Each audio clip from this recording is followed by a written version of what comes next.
भारत के nuclear submarine ने अपना K4 submarine launched ballistic missile launch कर दिया।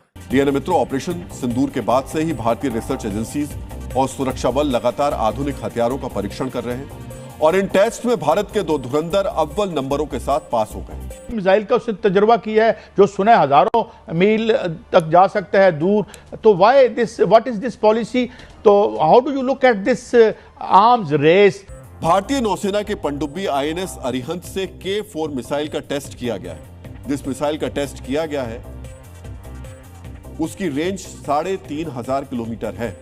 यानी अगर अरब सागर से इस मिसाइल को दागा जाए तो पूरे पाकिस्तान में किसी भी टारगेट को हिट कर सकती है। बड़ा जबरदस्त हार्ड मैसेज गया है भारत की तरफ से, जहां पर वी हैव टेस्टेड SLBM। और आप देख रहे हैं वो डिस्ट्रॉयर्स और वो जो एयरक्राफ्ट कैरियर है, सुना उस जहाज को इधर उधर कर रहे हैं, उधर डराने के लिए हमें। रात 2 बजे जब हम सब अपने घरों में सो रहे थे, उस समय इंडिया ने सबमरीन से यानी कि पनडुब्बी से फायर की जाने वाली एक बैलिस्टिक मिसाइल टेस्ट की।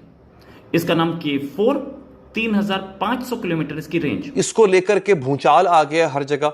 ये आपको तबाह करेंगे, ये करना ये चाहते। और यकीन माने जब से मैंने ये खबर पढ़ी है मेरी टांगे कांप रही। भारतीय मिसाइल ने तबाही मचाई है। इसको देखकर पाकिस्तान की ही नाक से पानी निकल रहा है और कई अन्य स्थानों से भी पानी निकल रहा है। इसमें कोई शक नहीं, आपने बिल्कुल 100% सही फरमाया कि ये पाकिस्तान स्पेसिफिक है। We've also tested the Akash NG, which is the next generation. वो चाहे तो दुनिया की तारीख का पांसा पलट सकते हैं। इंडियन फौज चाहे तो दुनिया की तारीख का पांसा पलट सकती है। उनके पास वो वेपन्स मौजूद हैं, रिसोर्सेज मौजूद हैं। वो भी एक लोगों को थोड़ा बहुत आप कह सकती हैं कि हैं खदशात ये कहीं जारी ना कर रहा हो भारत। आसिम मुनीर और उनकी टीम फंस गए थे हिंदुस्तान के हाथों। उनको लग रहा था कि हमें शिकस्त हो गई है। अब हमारे पास कोई ऑप्शन नहीं रही मासवा इसके कि हम न्यूक्लियर हथियार इस्तेमाल करें हिंदुस्तान के खिलाफ। पाकिस्तान के पास एक प्रेसी बनी हाउ टू सरेंडर, वो आपको सिखाएंगे। वो उनके पास 93,000 सरेंडर करने का एक्सपीरियंस है। 11 एयरबेसेस 22 मिनट में ऑपरेशन सिंदूर के दौरान हिंदुस्तान ने तस नस कर दी थी। हर एक 2 मिनट में पाकिस्तान का एक एयरबेस जा रहा था। इंडियन नेवी जो है उसने बांग्लादेश के माहीगीर जो है उन्हें गिरफ्तार किया। यानी नेवल साइड पे इंडिया ने अपने मसल्स दिखाए। इस पूरे खित्ते के अंदर एक आग सी लगी हुई है। इंडिया बड़ा पार्टनर है, इंडिया की इकोनॉमी भी राइज हो रही है, वहां पे मोदी साहब की हुकूमत भी है मजबूत। बांग्लादेश का वो जो रेड वाला सुराग है उससे भी बड़ा है, उससे भी बड़ा है। हिंदुस्तान ने इस तरह काम किया आप लोगों के साथ, अंदर घुस के आप लोगों के हर एक जगह को ना सुराख ही सुराख किया था। बनियान चड्डी सब कुछ मिक्स किया था आप लोगों का।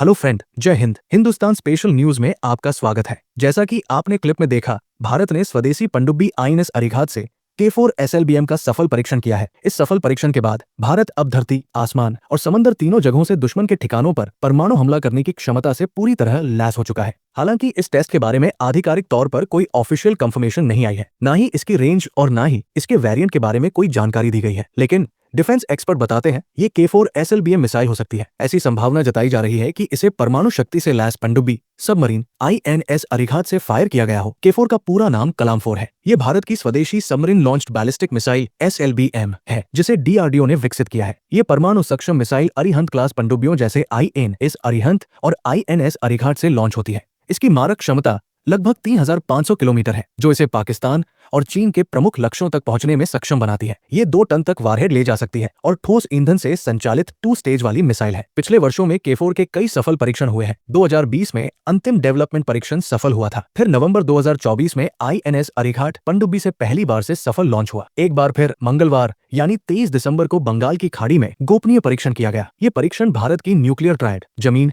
हवा, समुद्र से हमला को मजबूत करता है और सेकंड स्ट्राइक क्षमता बढ़ाता है। तो चलिए आगे इसी टॉपिक पर वीडियो देखते हैं। अगर चैनल पर नए हैं तो प्लीज चैनल को सब्सक्राइब कर लें और वीडियो को लाइक करके कमेंट में अपनी राय जरूर लिखें। बड़ा जबरदस्त हार्ड मैसेज गया है भारत की तरफ से, जहां पर we have tested not just the SLBM।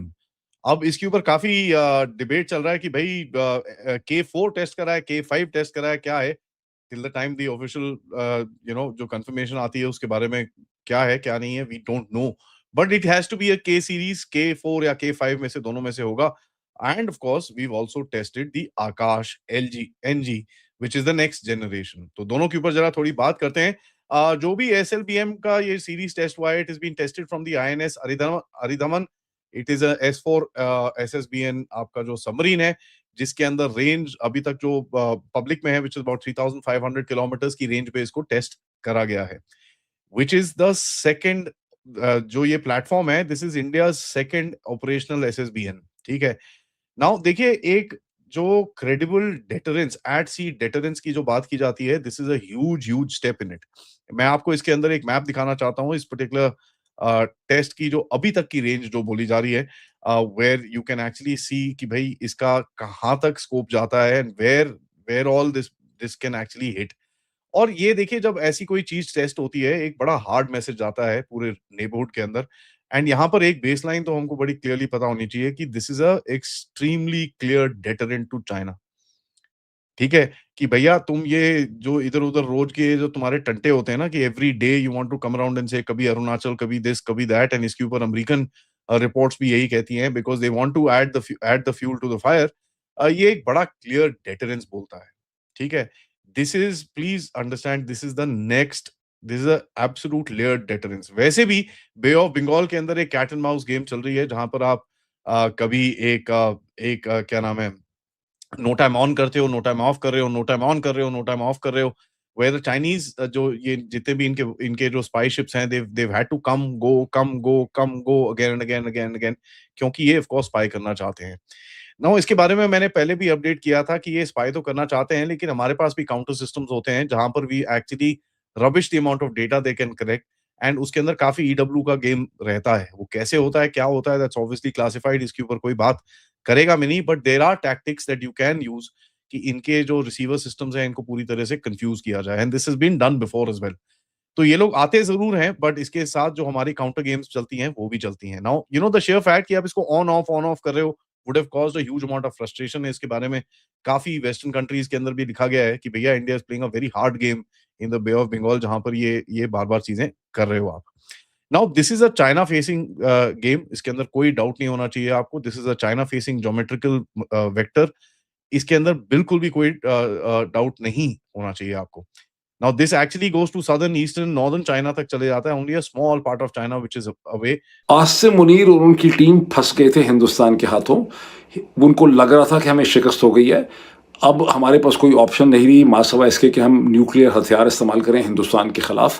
और जब मुझे ये पता चला अपनी फ़ौज के ज़रिए या CIA के ज़रिए मुझे ये कन्वे किया गया कि न्यूक्लियर जंग का ख़तरा है, तो मैंने दबाव डाल के हिंदुस्तान को इस जंग से डिसंगेज किया. इसके अलावा इसका कोई और मतलब नहीं बन सकता. क्यों इसका मतलब नहीं बन सकता, ज़रा पूछें क्यों नहीं बन सकता? इसलिए कि हिंदुस्तान की न्यूक्लियर पॉलिसी ये है, नो फर्स्ट यूज़. इंडिया की स्टेटेड पॉलिसी है कि वो कभी भी जोहरी हथियार का इस्तेमाल, वो पहला मुल्क नहीं होंगे किसी जंग में जो जोहरी हथियार का इस्तेमाल करे. पाकिस्तान की पॉलिसी स्ट्रेटेजिक एम्बिग्यूटी की है कि हम जोहरी हथियार इस्तेमाल कर सकते हैं चूंकि हम छोटे हैं, हम कमज़ोर हैं. डोनाल्ड ट्रंप जो बार बार ये स्टेटमेंट दोहराते हैं, इससे ये पता चलता है कि वो ये कहते हैं कि पाकिस्तान ने हमें ये कन्वे किया कि हम अपने जोहरी हथियार इस्तेमाल कर सकते हैं, या हमें ये पता चला कि वो जोहरी हथियार इस्तेमाल कर सकते हैं, एक न्यूक्लियर जंग हो जाती. अब ये जहन में रखें कि जो मुल्क जिसकी पॉलिसी ये है कि हम फर्स्ट न्यूक्लियर स्ट्राइक नहीं करेंगे, उसको अपने ऊपर ये एहतमाद है कि अगर हमारा दुश्मन हम पे पहले न्यूक्लियर स्ट्राइक करेगा तो फिर हम उसके परखच्चे उड़ा देंगे. सेकंड जो स्ट्राइक कैपेबिलिटी उनके पास है, क्योंकि उनका जो हुजम, उनका जोग्राफिया बहुत बड़ा है, उनके पास सबमरीन्स भी हैं जिसके ऊपर न्यूक्लियर एसेट्स हैं. तो वो दर हकीकत कहते हैं कि आप करें, उसके बाद फिर हम देखेंगे कि हमने आपके साथ क्या करना है. तो पाकिस्तान में क्या कहानी सुनाई गई है? पाकिस्तान में ये कहानी सुनाई गई है कि हमने हिंदुस्तान को अपने मिसाइल्स के ज़रिए इतना मारा कि बुज़दिल हिंदुओं की चीखें जो हैं वो आसमान पे चली गई भगवान के पास, और फिर उसके बाद वो ज़मीन पे गिर गए और उन्होंने माफ़िया मांगी और उन्होंने डोनाल्ड ट्रंप से हाथ जोड़े. उन्होंने कहा कि हमारी सुलह करवा दें. लेकिन डोनाल्ड ट्रंप की हर दफ़ा स्टेटमेंट से आपको ये पता चलता है कि ये बात झूठ है. असल एविडेंस क्या है, इन्होंने जो उनकी चीखें निकाली, एविडेंस इनके पास कुछ भी नहीं है। बिकॉज अगर इनके पास एविडेंस होती तो जनरल आसिम मुनीर की टीम उसकी सैटेलाइट एविडेंस और इमेजरी हमसे शेयर करती, या दुनिया में कोई ना कोई अखबार या कोई इंस्टीट्यूट या इदारा वो शेयर करता। जो चीज़ हमने देखी है दुनिया ने, वो ये देखी है कि इन्होंने जो कोई भी पटाखे या मिसाइल या बम मारे वो सिर्फ मकबूजा जम्मू और कश्मीर में और हिंदुस्तानी पंजाब में मारे। इन्होंने एक मिसाइल मारने की कोशिश की थी दिल्ली में, वो ये मार ना सके, उन्होंने रास्ते में गिरा दिया। लेकिन हिंदुस्तान के ड्रोन्स कराची, लाहौर, इस्लामाबाद में दनदनाते रहे पूरे पाकिस्तान में, और उन्होंने 11 PAF के बेसिस जो हैं वो टारगेट करके ये डेमोन्स्ट्रेट किया कि हम एक्यूरेटली हिट कर सकते हैं। बेसिस उनको डिस्ट्रॉय नहीं कर रहे थे, उन्होंने बेसिस को टारगेट करके डेमोन्स्ट्रेट की अपनी कैपेबिलिटी